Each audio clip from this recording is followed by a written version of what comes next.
The road seemed normal.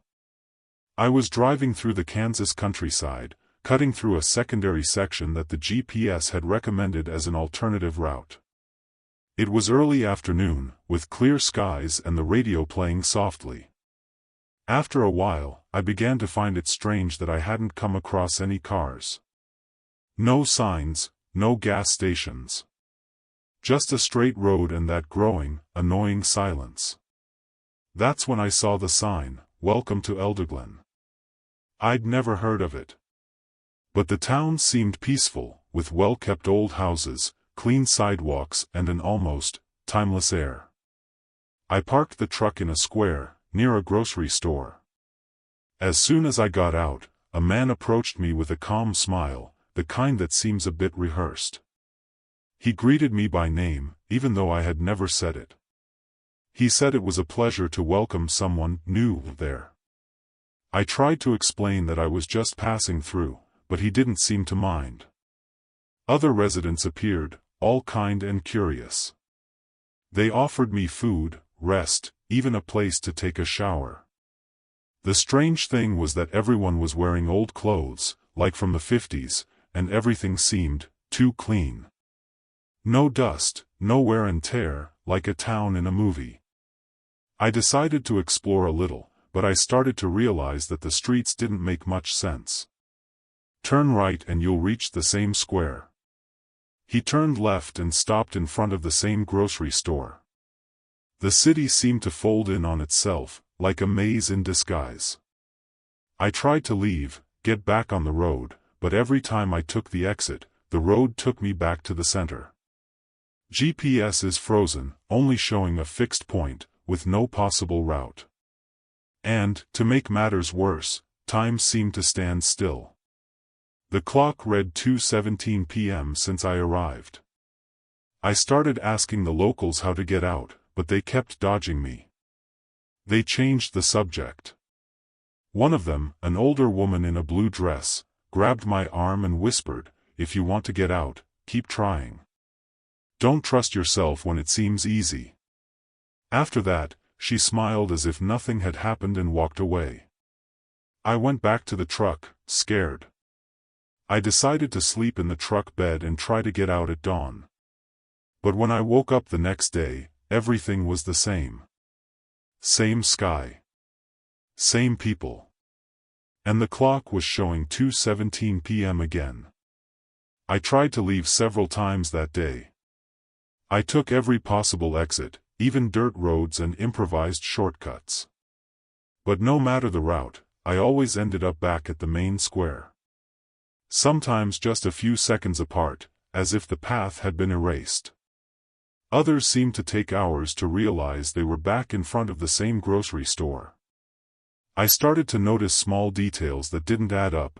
The newspaper on display at the newsstand was always from the same day, the shop windows had the same products, placed in the same positions, and a blonde child always dropped the same orange ball near my truck.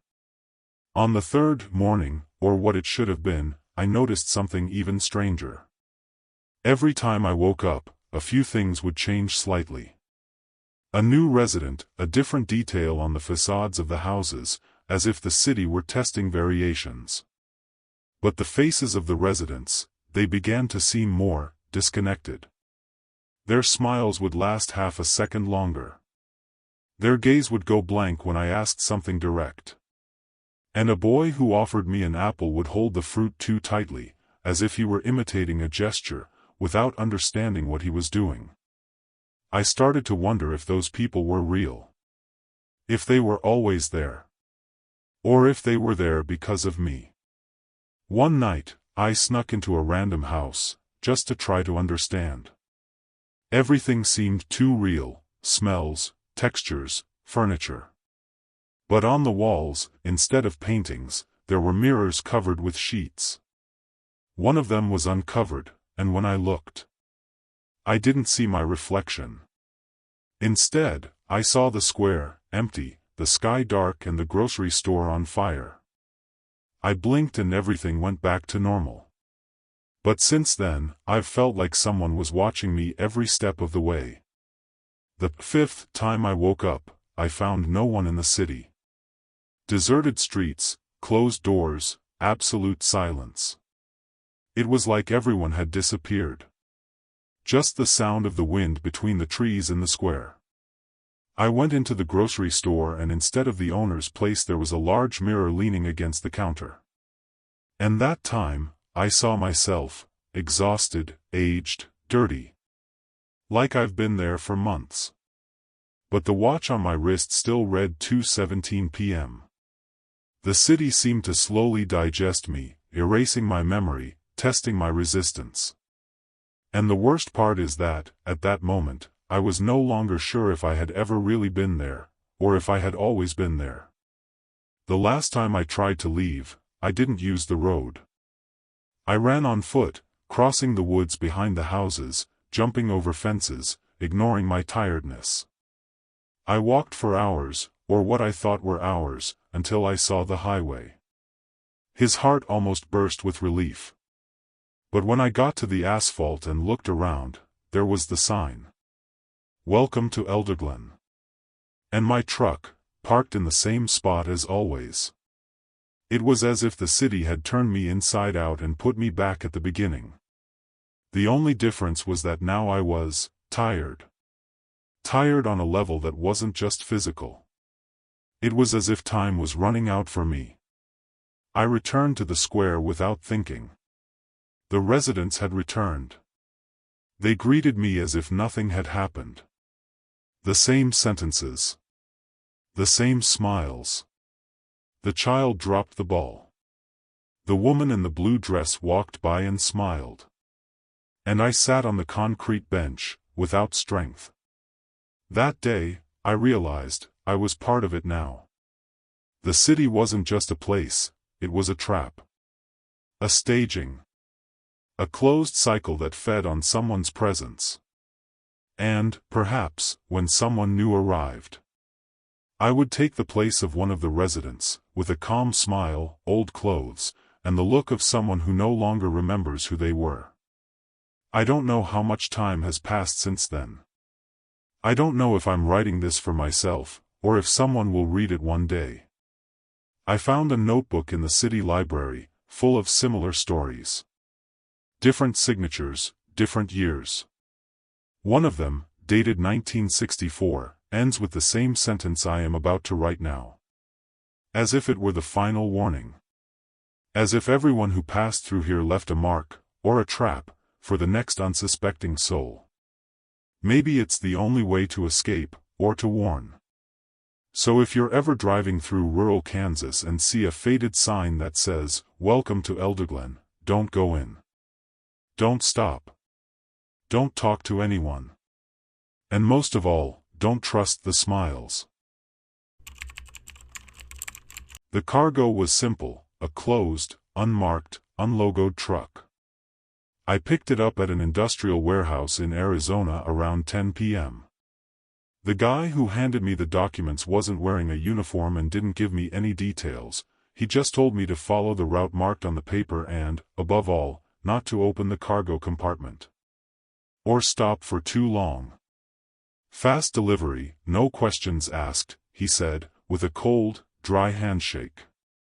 I've done weird things in my life, but this bothered me. Still, they paid well, and I needed it. I left the warehouse with the truck already loaded. The compartment was locked from the outside, with a seal and everything, so I figured there would be no way to open it even if I wanted to. But after about 50 miles on the road, I noticed that the company's GPS didn't match the route on the paper. The truck's GPS said to take the interstate, but the paper told me to follow a rural route, poorly lit and with almost no traffic. I decided to follow the paper, but I was on my guard. The CB radio was crackling non-stop, and my cell phone lost signal before midnight. The road was narrow, flanked by tall crops, and the headlights seemed swallowed up by the darkness. It was on a wider curve that I heard the first noise coming from the load. A dull sound, like wood knocking. I slowed down, looked in the rearview mirrors, but the truck was intact.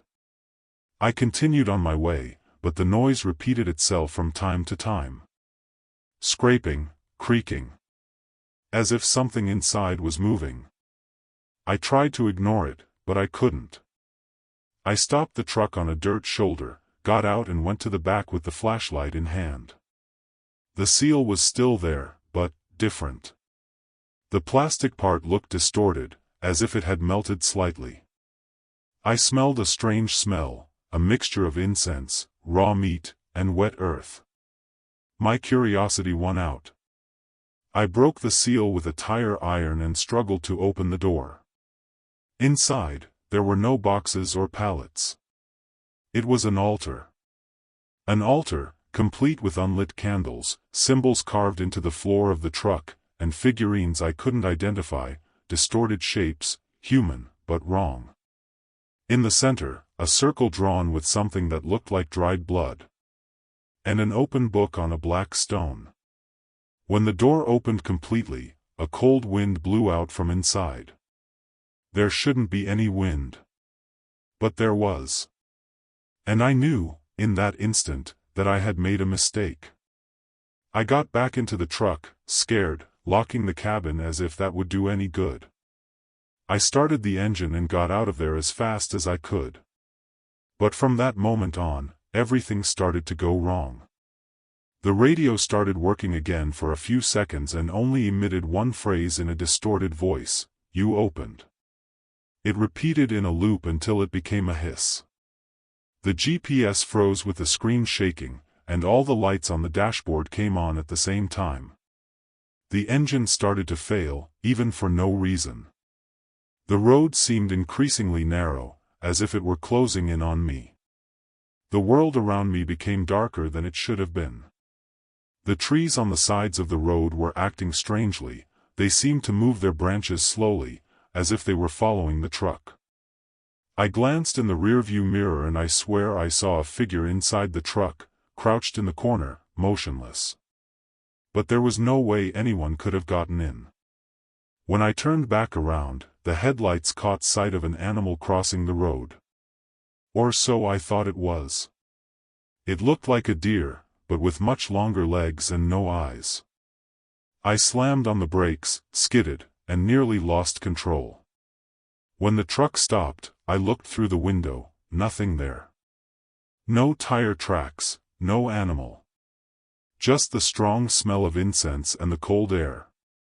I began to hear knocks on the wall of the cargo area. At first, they were spaced out. Then they got faster. As if something was trying to get out. I tried to speed up, but the truck was stalling. The radio came back with a new phrase: "Now you load." I didn't understand what that meant until I realized that the outside lights were starting to flicker, and shadows were being cast across the road as if something was surrounding me. Every time I looked in the rearview mirror, I saw more figures inside the truck. But when I tried to look directly, they disappeared. And the weight of the load seemed to have doubled. I drove in a panic for over an hour until I finally saw the lights of a gas station.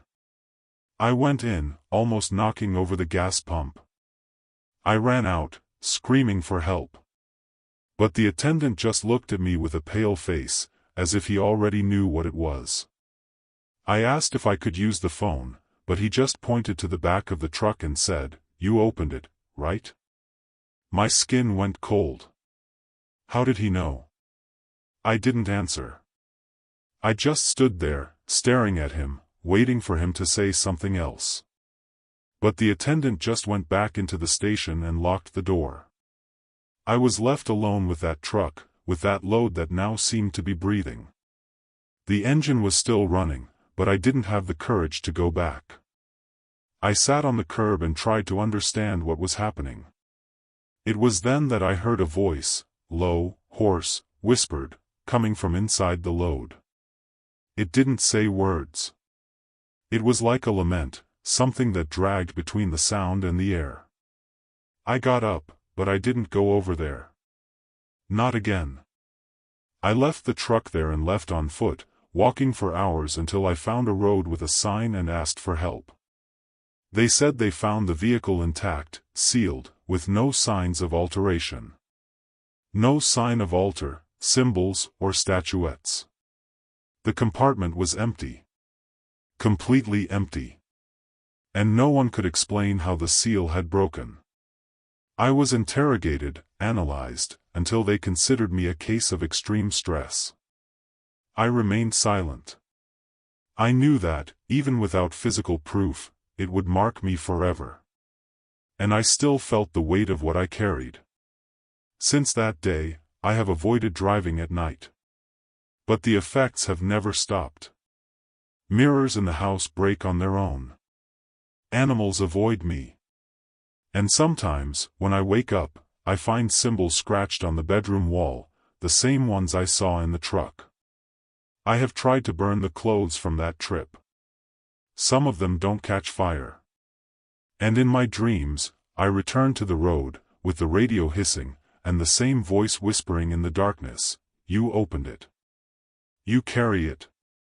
As if something had entered me when I opened that door. As if I were now the receptacle of it. So, if one day someone offers you a well-paid delivery, but asks you not to open the load, don't accept it. Or accept it, but know that if you do open it, nothing will be the same again. Because certain loads are not just objects. They are callings. They are rituals.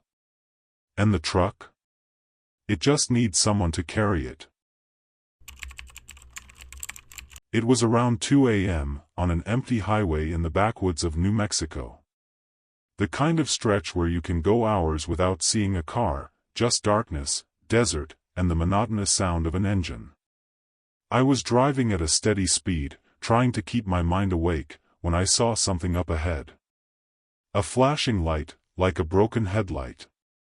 It started out small, but grew brighter as I got closer.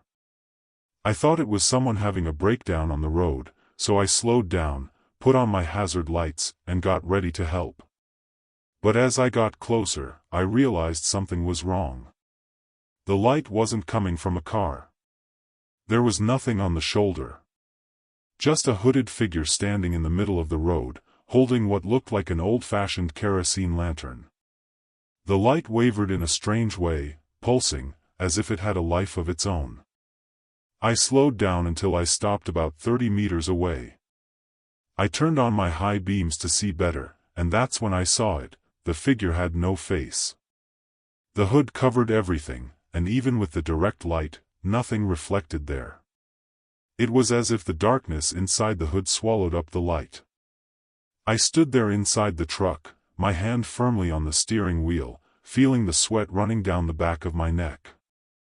The radio hissed for a few seconds, then went silent. The figure slowly raised the flashlight, pointing it straight at me. That froze me. It wasn't a call for help. It was a calculated gesture. As if it was waiting for me to come closer. Or choose me. The truck's headlights blinked for a moment, and when they came back on, the figure was a few feet closer. But it hadn't moved. I would have seen it. I put it in gear and tried to reverse, but the engine died. Everything was off. The dashboard was blank, the radio was silent, the lights were dead.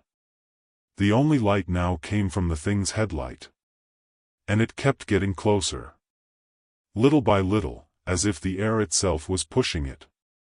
I tried to restart the engine, my hand shaking, without taking my eyes off the windshield.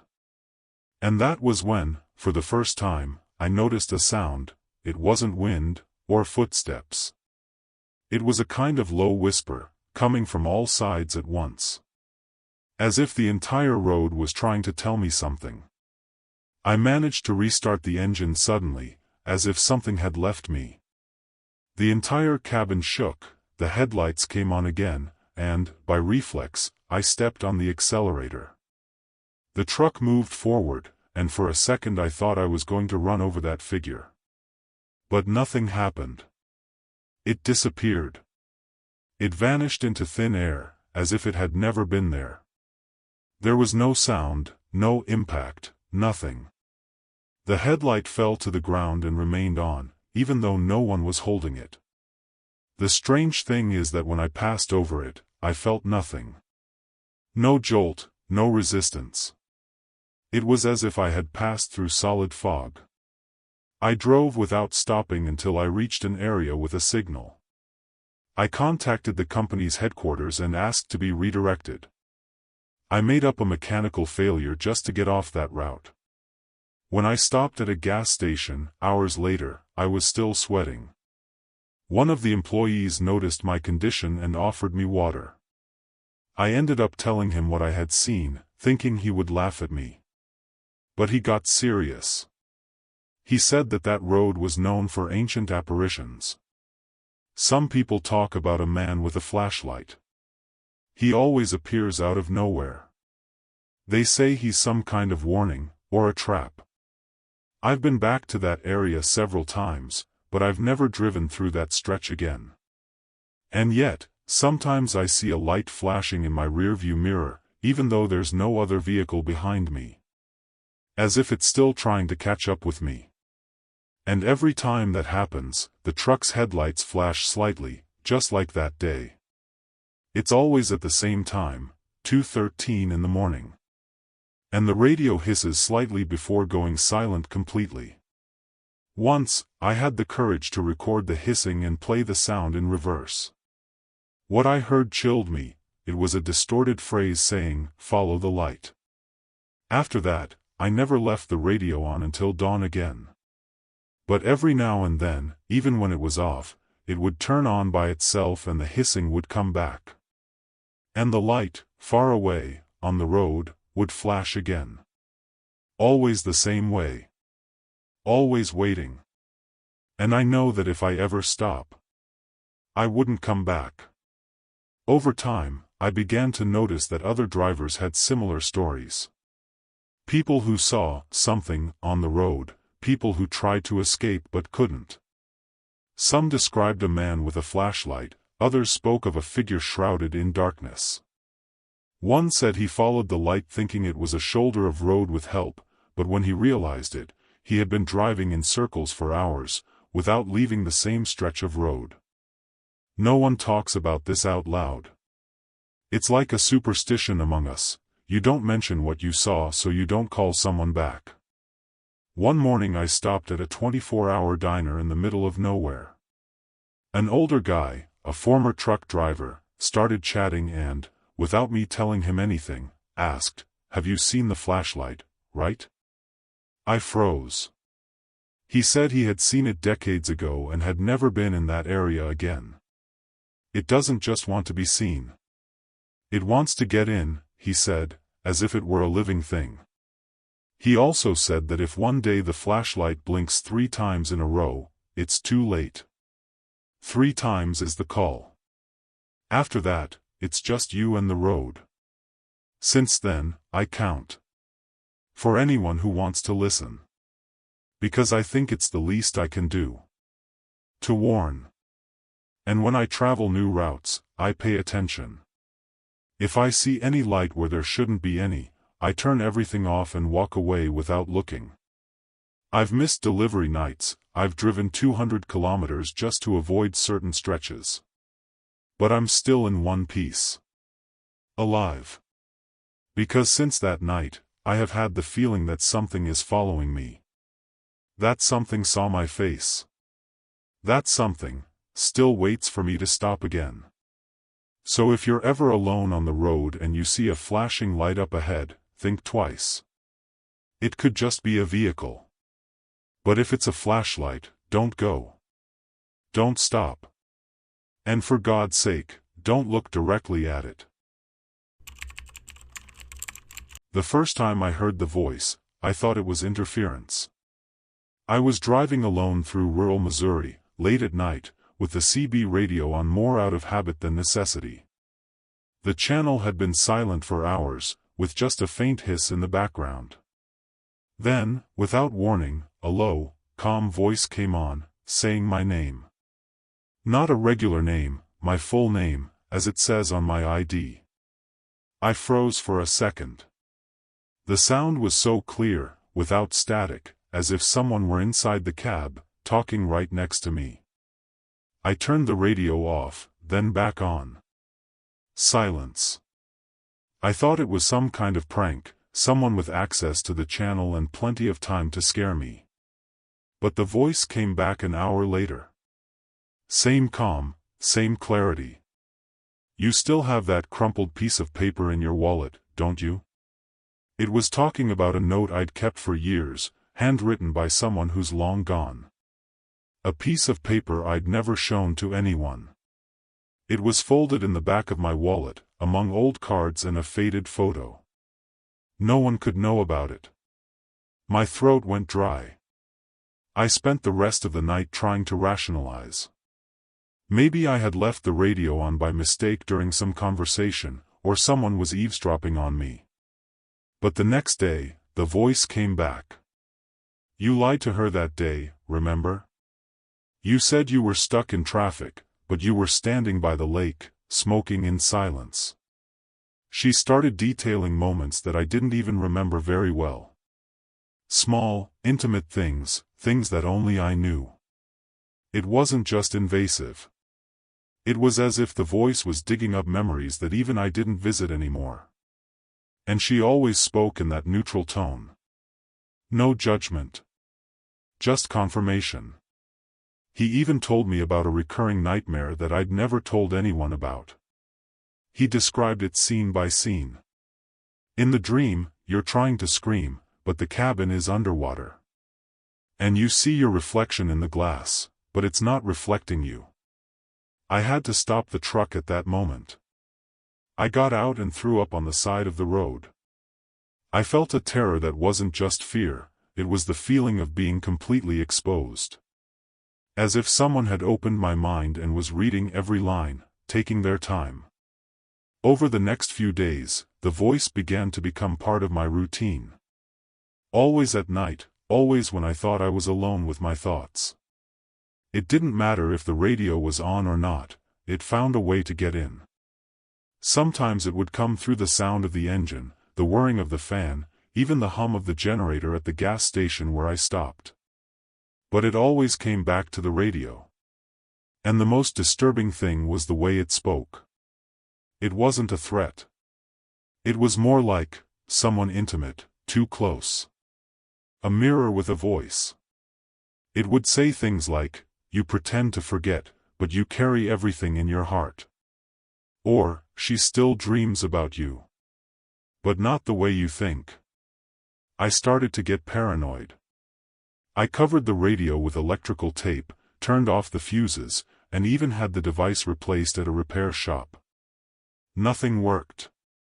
One night, the voice said something to me that broke me. "That curve, in 1998, you still haven't forgiven yourself, have you?" That chilled me. It was a memory I had spent my life trying to bury. An accident that shouldn't have happened. I was behind the wheel.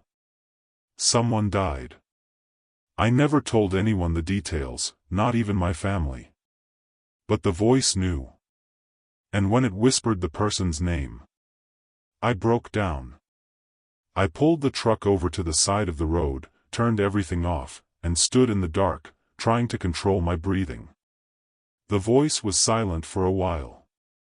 I thought it had gone away. But then it came back, softer. "You want to get rid of me, but it's just you, telling me what you don't want to hear." That's when I realized what really scared me. The voice wasn't just someone invading my privacy. It was something much closer. As if it were a separate part of me that had taken shape and was now speaking to me from outside. As if the road had given birth to an echo that knew too much. I began to have trouble distinguishing my thoughts from the voice. I dreamed about it. I woke up hearing it. Sometimes it laughed at my jokes. Sometimes it cried before I did. And when I tried to ignore it, it went silent for days. Then one night, with the road completely empty, the radio turned on by itself and it said, "If you want me to leave, you have to tell me everything." Out loud. Everything. And for the first time, she sounded tired. That night, I stopped the truck at an abandoned rest area. Dark, no signal, no movement. I opened all the windows in the cab and started talking. I talked about everything. About the accident in '98. About the lies. About the people I hurt and never apologized for. About the things that shame me and that I could never say, not even to myself. I vomited memories as if I were cleansing myself from the inside. And with each sentence, I felt the radio pulsate. The air around me seemed lighter, but the cab felt heavier. As if something was waiting, listening. When I finished, the voice was silent for a long time. I thought it had gone. But before the sun rose, it came back. Just once. With a different tone, almost human, now you know. But I'm still here. After that, it never spoke again. The radio went back to normal. No more noise, no more interference. But the feeling of presence remained. Not outside. Inside. As if, by confessing, I had absorbed what had previously haunted me. To this day, I avoid the radio at night. I use headphones, loud music, podcasts, anything to keep me from the silence. But I know that if I stop, she might come back. Sometimes, I still hear a whisper in the background of the music. A light laugh. A loose sentence. As if she was just waiting for the right moment to speak again. Because right now, she doesn't need the radio. She's just me. It was one of those cold Northern California nights, coming back from a heavy delivery, and I decided to pull into a gas station parking lot in the middle of nowhere. Nothing strange, just me, two other trucks parked a good distance away, and that typical early morning silence. I lay down in the passenger seat, closed the curtains and quickly passed out. But I didn't sleep for long. I woke up with the distinct sensation that the cabin had moved. As if someone had opened the passenger door and sat down.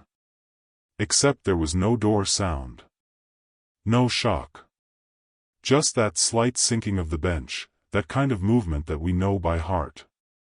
I opened my eyes in the darkness, and lay still. The passenger seat was lower than before. As if someone was sitting there. And worse, I could hear breathing. Low, but steady. Rhythmic.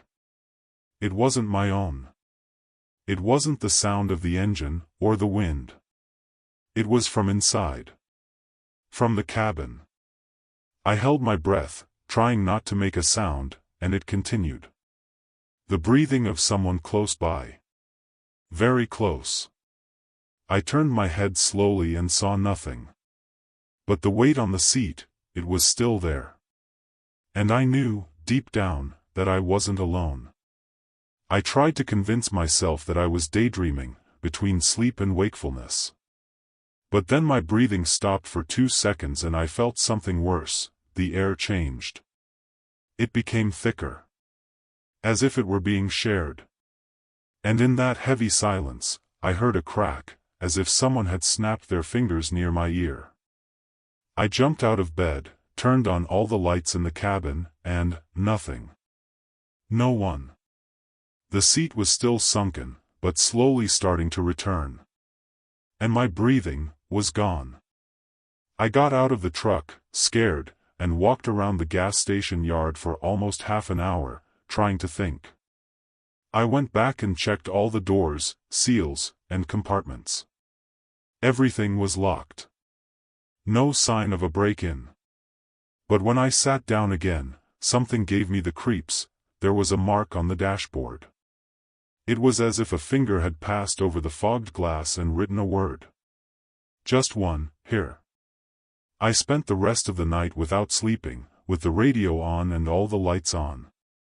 The mark on the glass disappeared over time, but I took a picture. The next day, I showed it to a gas station attendant. He looked at it for a few seconds, turned pale, and said it wasn't the first time he'd heard something like that. There's been more than one truck driver who's stopped here talking about feeling company. One even left the truck and walked away. He took me to a small room in the back and showed me a bulletin board where, among other bizarre notes, there was a handwritten message: "Never sleep here alone. He'll come in." The "he" wasn't explained. It didn't need to be. I continued my journey with my heart racing. But even while I was moving, the feeling didn't go away. Every time I stopped at a traffic light or pulled over, I felt the passenger seat sink slightly, as if it were still with me. Sometimes, the rearview mirror would shake on its own, even when the truck was stopped. Once, I looked and saw the passenger seatbelt stretched out, as if it were being used. I almost lost control of the steering wheel in panic. But the most terrifying thing was when I heard the breathing again on the radio. Exactly the same as the one I had heard the night at the gas station. I began to suspect that this was not a common spirit, nor a delusion. It was something that clung to presence, that needed to be close. Maybe, something that just wanted company. He didn't speak, he didn't make demands. It just appeared. Sometimes sitting, sometimes breathing close. One night, on a dark stretch of highway, I heard the sound of low laughter coming from the passenger seat. Dry, short, as if he found me funny. And after that, the radio turned off by itself. The rest of the journey was in silence. Just the sound of the engine, and the breathing that came back every now and then. Changing trucks didn't help. Sleeping in a motel didn't help. One of those nights, I woke up to the same sound. But this time, it was coming from the room next door. I got up and opened the door to room 103 of the roadside motel where I was staying. It was empty. But the pillow on the bed was sunken, just like the truck seat. And on the table, a small, dirty, fogged-up mirror with a single word scratched out: always. Today, I carry the weight of that presence with me. As if part of it has merged into my routine. No matter the condition of the truck, the region, the weather, it always finds a way to show itself. Sometimes it just pulls over. Sometimes it shows itself. I've tried to ignore it, I've tried to talk to it, even to ask it out loud to leave. I've never gotten an answer. But on the quietest nights, I feel a kind of unspoken agreement. As if it just wants to share the space. As if, somehow, we're both tied to the road, him as much as I am. I've talked to other truck drivers, and when I tell them the story, some laugh, others keep quiet. But every now and then, one of them looks at me with wide eyes and says, "Passenger seat, right?" They know. They've seen it. Some say it's the spirit of someone who died on the road and is trying to get home. Others believe it's something older, some kind of entity that wanders among the trucks at night, feeding on the silence, the loneliness. But no one knows for sure. And the truth is, I don't even want to know anymore. Whatever it is, it's already with me. Now, when I go to sleep, I leave the passenger seat free. No backpack, no luggage, no anything on top of it. It seems to relieve the pressure in the air. And I never look directly at that side when I wake up in the middle of the night. I've already understood that there are things that don't want to be seen. Only felt. And I've learned to feel. In the sound of breathing. In the sinking of the seat. In the slight creak of the belt being pulled. And, sometimes, in the reflection of the glass, I see a shadow that isn't mine.